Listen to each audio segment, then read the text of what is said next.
avec Dieu, ce sont les gens qui savent encourager les autres. Les gens qui sont appelés à impacter leur génération, ce sont les gens qui ne sont pas jaloux de l'évolution des autres. Ce sont les gens qui sont appréciatifs. Quand ils voient les autres avancer, ça fait aussi leur bonheur. Amen. Mais toutes les fois où tu vois quelqu'un avancer, toi tu n'es pas fier. Sache que ton cœur est là pour lui. Que le Seigneur nous éloigne de cela. Amen. Amen. Amen.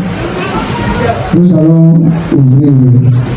Et lorsqu'il aperçut David, il le méprisa, ne voyant en lui qu'un enfant blanc et d'une belle figure. Vas-y.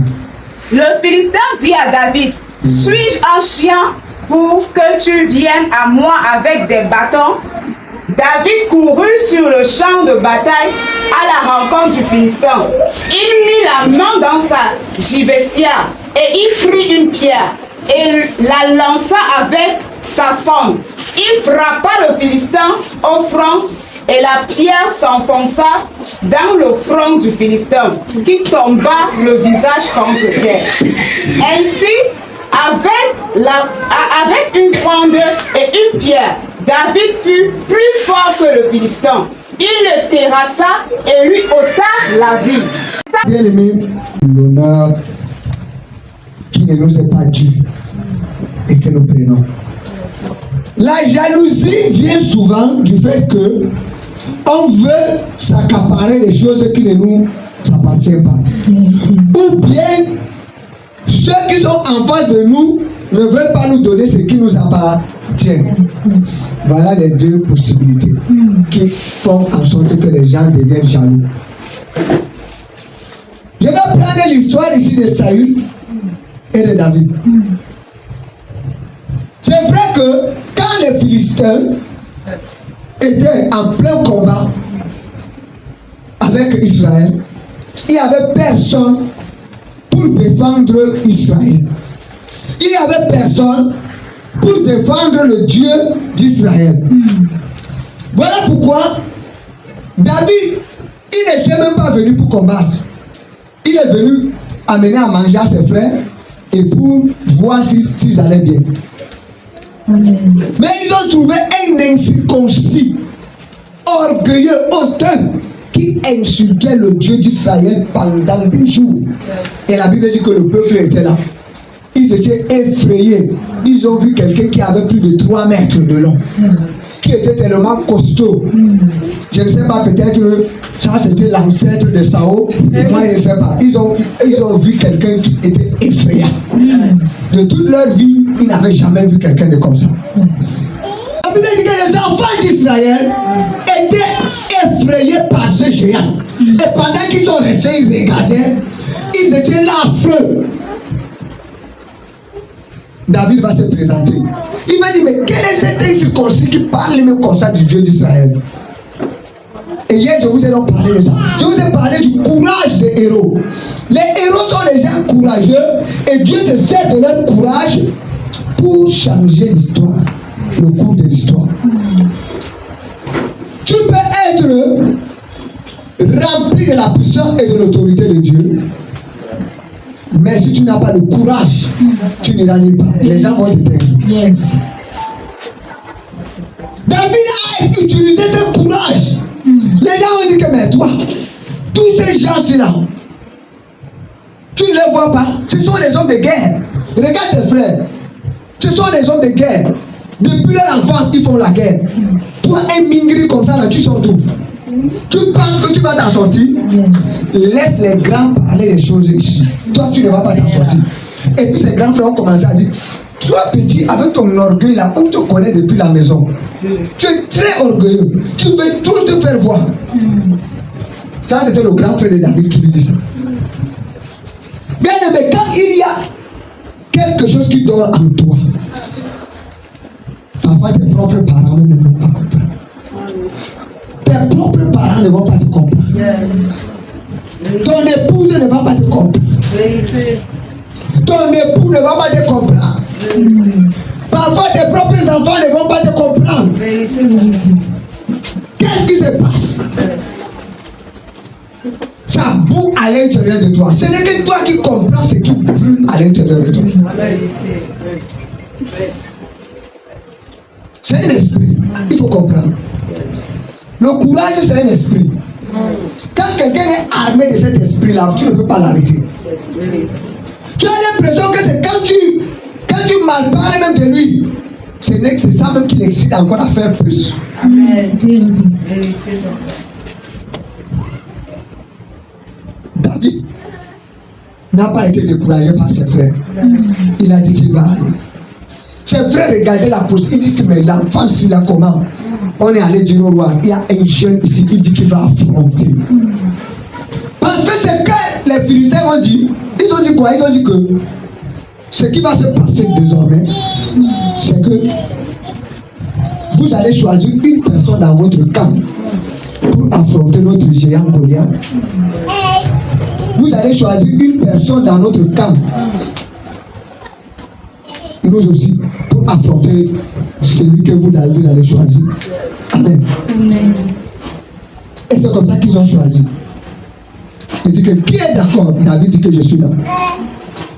Voilà, la Bible dit qu'ils sont venus, ils ont confronté les deux.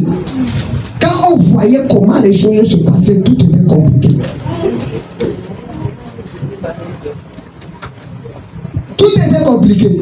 On voit quelqu'un de grand et de l'autre côté, on voit quelqu'un de mingri.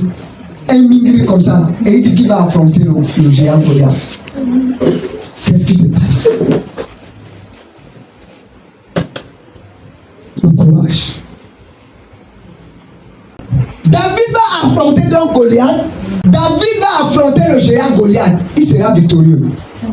Quand il devient victorieux, la Bible dit que les femmes vont commencer à chanter des cantiques. Elles vont écrire des cantiques. Elles vont dire que Saül. Est-ce que David a demandé qu'on lui donne la gloire? David n'a pas demandé. Il y a certains succès qui vont faire en sorte que les gens vont te célébrer. Mais quand les gens vont te célébrer, ça va t'attirer des problèmes. Je ne dis pas parce qu'il y a 3 catégories. Je vais vous parler de 3 catégories aujourd'hui. Il y a des gens qui obligent les gens à les célébrer. Il y a d'autres personnes que tu ne parles pas mais les gens te célèbrent. Et il y a d'autres personnes que ils ont fait des choses positives mais on ne les célèbre pas.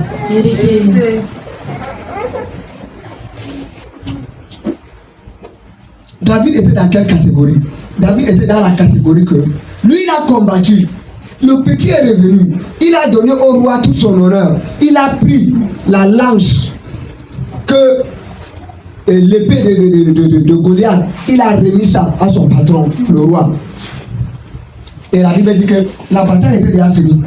Ils étaient en train de rentrer. Il attend. Comme les femmes aiment faire ça. Saül a tué, Saül a tué, Saül a tué ses 1000 et David ses 10 000. La Bible dit que quand Saül a entendu ça, son cœur a eu mal. Il était fâché. Comment on peut donner une telle gloire à un petit enfant comme ça? Moi qui suis le roi, on me laisse de côté. Et la Bible dit depuis ce jour, David n'a plus eu la paix avec Saül. Amen. David n'a plus eu la paix.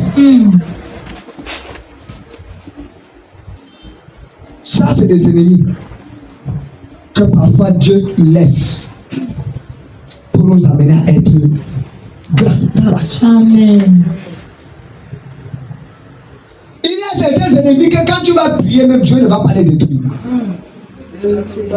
J'ai dit ici hier que les vrais héros se forgent dans quoi? Dans l'adversité. C'est dans l'adversité que Dieu bâtit les vrais héros. C'est lui qui n'aime pas les combats. C'est lui qui aime que chaque jour on l'apprécie. C'est lui qui ne sait pas que servir le Seigneur, c'est un combat. C'est lui qui ne sait pas que être chrétien, c'est un combat. C'est lui qui ne sait pas que être enfant de Dieu, c'est un combat. Tu ne pourras rien faire. J'ai dit rien. Qu'importe ton zèle pour le Seigneur, tu seras sur place. Parce que dès que tu vas te lever, dès que tu vas soulever le premier là, on va couper ça. Dès que tu soulèves le deuxième, on coupe tous les deux manchots. Parce qu'il y a des gens qui sont prêts à couper ton zèle ici, je te dis la vérité.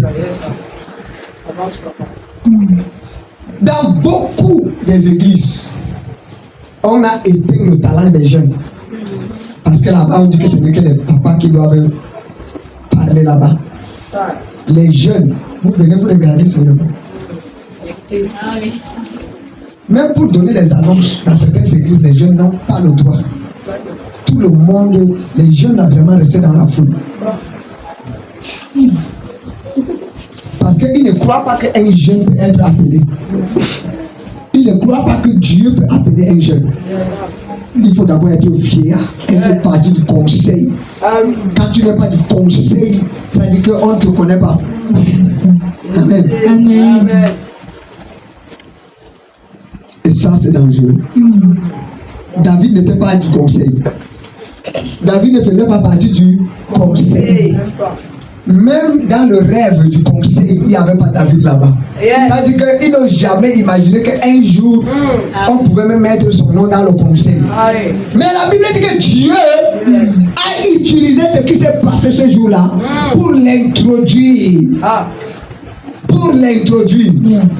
Qu'est-ce qui poussait David à agir de la sorte? C'était lui que Samuel lui avait versé sur la tête. Alléluia. Je déclare ce soir que l'huile de l'Éternel touche la tête de quelqu'un. Que le Seigneur te sorte.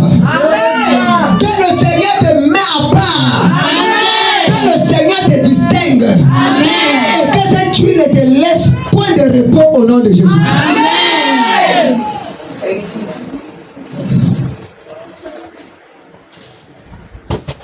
Saül était jaloux de David. Il a dit que comment on peut lui donner 10 000. Donc ça veut dire que maintenant là, la seule chose qui lui reste là, c'est la royauté. Il était en train de prophétiser ou bien il prophétisait. Donc la seule chose qui reste à ce petit garçon là, comment un petit garçon peut vraiment faire trembler un vieillard comme ça? Donc ça veut dire en réalité il y avait quelque chose qui portait. Alléluia. Alléluia. Il y avait quelque chose que le petit David portait. Le petit David portait en lui le gel de la royauté. Quand quelqu'un sent que tu as des compétences qui dépassent à part, quand quelqu'un voit que tu as un courage qui dépasse à part, et que tu veux que le poste qu'il occupe là est menacé par toi, il ne va pas t'aimer. Tu es un informaticien. Depuis qu'on t'a accepté dans l'entreprise là, tu ne cherches pas à augmenter tes compétences. Tu es resté sur place. Tu es resté stagnant. Il y a un jeune qui vient de sortir de l'université. Lui, il a des capacités qui dépassent là-bas. Quand il est arrivé dans l'entreprise, on lui donne un petit boulot comme ça. Il dit, nous fait ça en 30 secondes. Le boss dit que waouh. Non, regarde comment c'est beau. On commence à apprécier. Tu vas détester l'enfant là. C'est comme ça que les gens prennent le nom des autres pour amener chez les marabouts. Ça là, le gars qui est venu, il vient d'arriver mais il veut prendre ma place. Qui a dit? L'enfant là n'a même pas dit qu'il veut prendre ta place. Mais toi tu sais déjà que l'enfant là va prendre ta place. Et tu commandes à le combattre. Je déclare toute personne que le diable va susciter pour te combattre de cette manière. Que la personne tombe au nom de Jésus-Christ. Qu'importe le combat que tes ennemis vont mener. Bien aimé, c'est la fin de l'histoire qui me plaît. David va devenir roi. Tu peux même combattre pour un temps. Tu peux même te laisser, tu le combats. Mais la finalité, c'est que c'est la place que tu ne veux pas me laisser là. Tu vas me laisser ça au nom de Jésus. Saül avait dans son esprit que c'est son fils Jonathan qui devait être là-bas. C'est son fils Jonathan qui devait le remplacer. Il avait même déjà choisi son remplaçant. Mais je déclare partout là où quelqu'un a choisi son remplaçant, il n'avait pas la dernière information, la dernière mise à jour. C'est que lui, il avait choisi son remplaçant. Alors que toi, c'est Dieu qui t'a choisi. Tu vas occuper ce poste au nom de Jésus. Tu vas occuper ce poste au nom de Jésus. Toute personne que Dieu a choisi ici va occuper cette place au nom de Jésus. Ce soir, nous sommes sauter quelqu'un qui occupait ton poste. Ils sont venus faire sauter quelqu'un qui était à ta place. Que cette personne saute de cette chaise. Que cette personne saute de cette trône. Que tu récupères ton trône. Que tu récupères ton trône. Au nom de Jésus.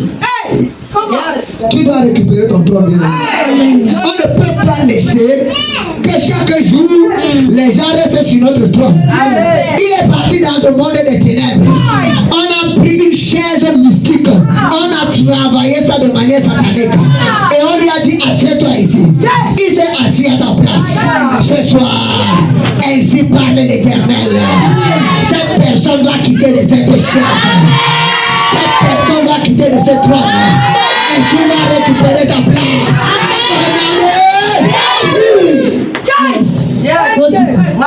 Tu vas récupérer ta place. On ne peut pas laisser les ennemis rester pendant longtemps là où ça ne les appartient pas. Amen. Tu vas récupérer ta place. Saül va constater que son trône est en danger. Et dès qu'il va commencer à combattre le petit David, regardez ce qui va se passer. La Bible dit qu'il a été directement dans le spirituel, il a été attaqué.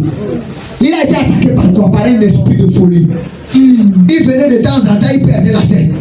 Et quand il perdait la tête, c'est le petit David encore qui venait. Le petit David, il venait jouer à la harpe. Il venait jouer aux instruments. Et au fur et à mesure qu'il jouait, les esprits là se calmaient. Que Dieu te donne l'onction. Que Dieu te donne l'onction. Que Dieu te donne l'onction. Que Dieu te donne l'onction. Que Dieu te donne l'onction. Pour réveiller le héros dans la vie des autres. Pour réveiller le héros dans ton quartier. Pour réveiller les héros dans ton église. Au nom de Jésus. Yes, man of God. David ne savait pas qu'il avait cette onction-là. Yes. Mais quand il a commencé à jouer, il se disait qu'il était un simple joueur de harpe. David ne savait pas. Il se disait qu'il était un simple joueur de flûte. David ne savait pas. Il se disait qu'il était simplement un instrumentiste. Je prie pour toute personne qui est chanteur en ce lieu. Toute personne qui aspire jouer aux instruments. Je déclare que l'Église de l'Éternel tombe sur toi ce soir. Quand tu vas commencer à jouer, quand tu vas commencer à jouer, les esprits méchants vont quitter les vies. Les esprits méchants vont quitter les vies. Au nom de Jésus. David a commencé à faire des exploits surnaturels avec lui. Yes. Quand il jouait, les esprits se soumettaient au son de ces instruments. Donc ce n'était pas simplement un ambianceur. Aujourd'hui à l'église, on dit qu'il y a les animateurs. Bien aimé, je suis désolé. Moi je ne crois pas aux animateurs. Je sais qu'il y a les chantres. Je sais qu'il y a les chantres consacrés. Mais animateurs là, c'est dans les cabarets.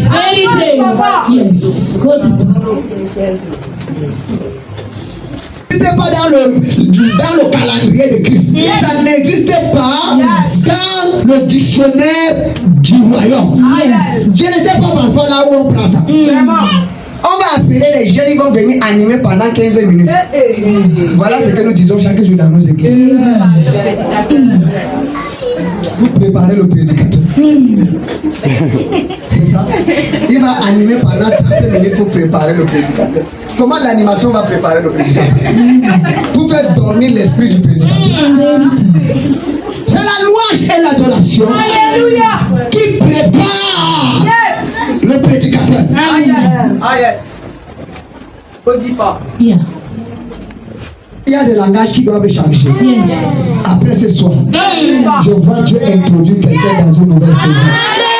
Je vois Dieu amener quelqu'un dans une nouvelle saison. Dans une dimension de grâce et de faveur.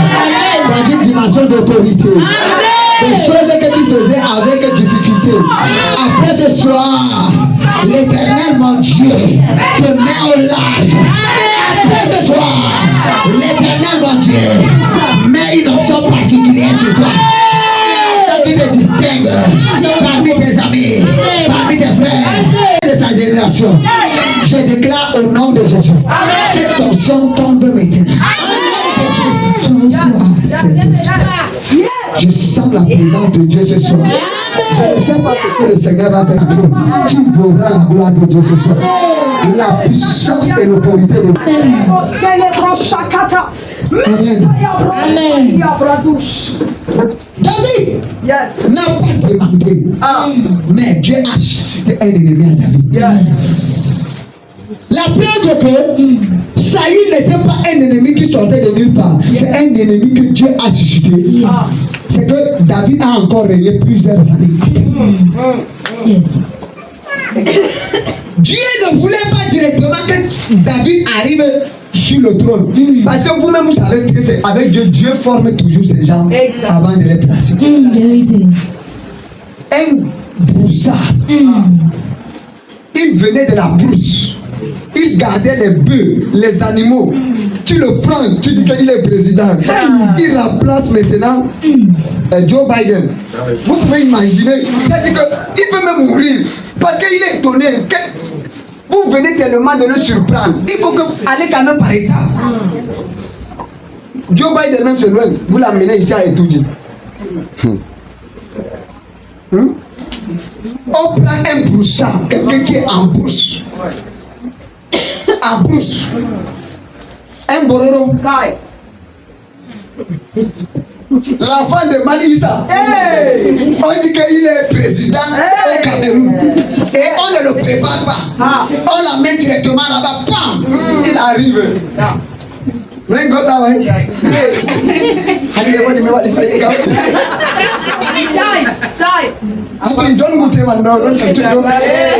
donc vous-même vous savez que c'est compliqué. Il ne peut pas parler le langage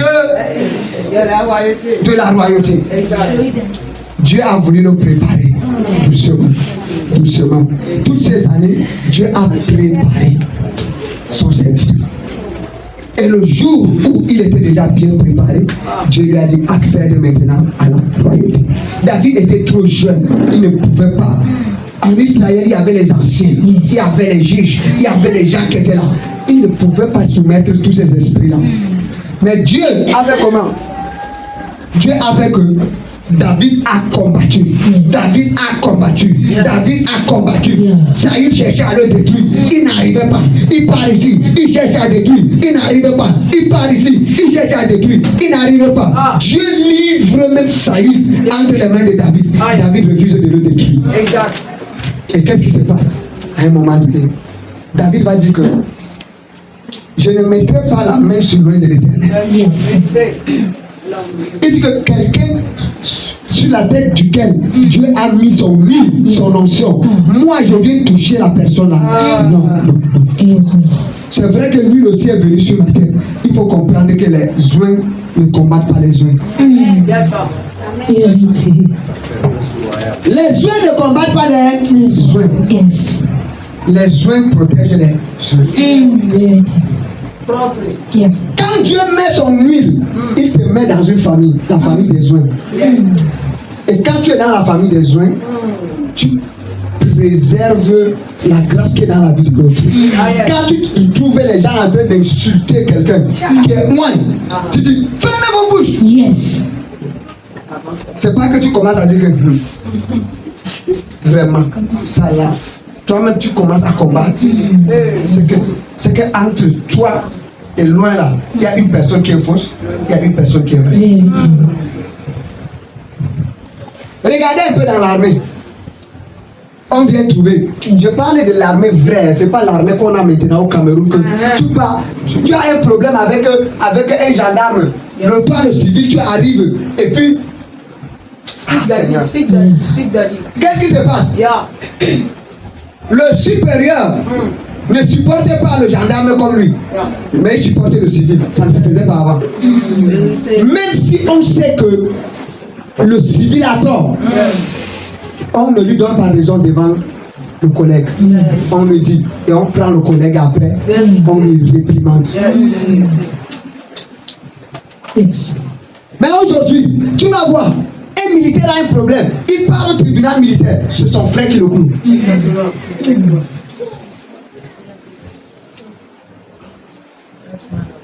Dans les vraies armées, ça ne se fait pas. Vérité. Ça ne se Ça ne se fait pas. Et ce n'est pas ce qu'on les apprend. On les apprend à se protéger.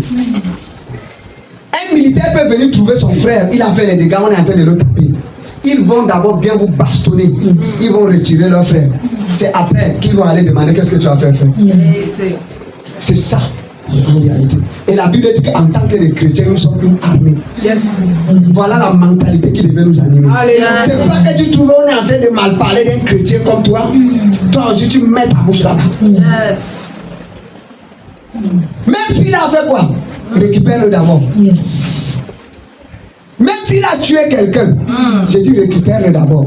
Tu ne connais pas les circonstances. Ça peut arriver. Vérité. Parce que la Bible dit que quoi? 7 fois le juste tombe. 7 fois. Le chiffre 7, c'est le chiffre de la perfection. Yes. Donc, c'est-à-dire, on peut être aussi parfait dans le tomber là. Il tombe 7 fois. Et la Bible dit que 7 fois, il se relève. Yes. Il y a des gens comme ça dans les débuts de leur foi. Il se lève aujourd'hui là. Oh, il est dans le péché ici. Il quitte ici, il est dans le péché ici. Il quitte ici, il est dans le péché ici. Alors que Dieu l'a appelé. Amen. Toi, tu vas vouloir le rejeter. Mais je te dis, il va aller quelque part. Il va trouver quelqu'un qui va l'encadrer, qui va accepter avec patience, qui va l'accepter avec ses défauts. Doucement, doucement, doucement, doucement, doucement. Au bout de 10 ans, si on te dit que c'est le jeune homme qui était à côté de toi ici, tu vas refuser. Vérité. Quand la grâce de Dieu est sur quelqu'un, ça peut prendre le temps. Mais ça va finir par se révéler. Vérité. Ça va finir par Se se révéler. Amen. La grâce de Dieu. Parfois, je suis souvent trop étonné quand je vois certaines choses. Est-ce que vous savez que les gens qui ont péché beaucoup dans leur vie là, la grâce de Dieu est dans leur vie aussi à un niveau très élevé, Vérité. à une proportion que tu ne peux même pas imaginer. Tu sais ça? Yes. À un moment donné, tu restes là, tu dis que mais qu'est-ce que Dieu cherche même avec cette jeune fille là? Qu'est-ce que Dieu veut même? Elle qui est comme ça, une dépravée comme ça, une dévergondée. Qu'est-ce que Dieu cherche là-bas? Mais Dieu signe là-bas. Là où c'est mauvais là, Dieu signe là-bas. Yes. Parfois, je vous dis la vérité, même moi-même là, parfois je ne comprends pas Dieu. Tu vas trouver quelqu'un d'autre qui est sérieux. Quelqu'un d'autre qui est sérieux. Mais Dieu l'observe seulement. Mais la personne qui est là, ting, ting, ting, ting, ting, Dieu est derrière lui. Yes. Et tu comprends pourquoi la Bible dit que là où le péché a abondé, la grâce a. Vérité. Ah. Ça, c'est le mystère de Dieu. Là où le péché a abondé, la grâce a surabondé. Amen. C'est lui que tu vois vivre des vies bizarres. Le jour où Dieu le saisit, Yes. quand la personne revient, la personne, même son amour pour Dieu, dépasse toi qui es né même à l'église. Ça- Abonnez-vous massivement à ma chaîne YouTube Prophète Anissé Louabé et activez la cloche de notification. Likez, likez, likez et n'oubliez pas de commenter et partager dans ce groupe WhatsApp ainsi qu'à tous vos connaissances bien-aimés. Shalom, shalom.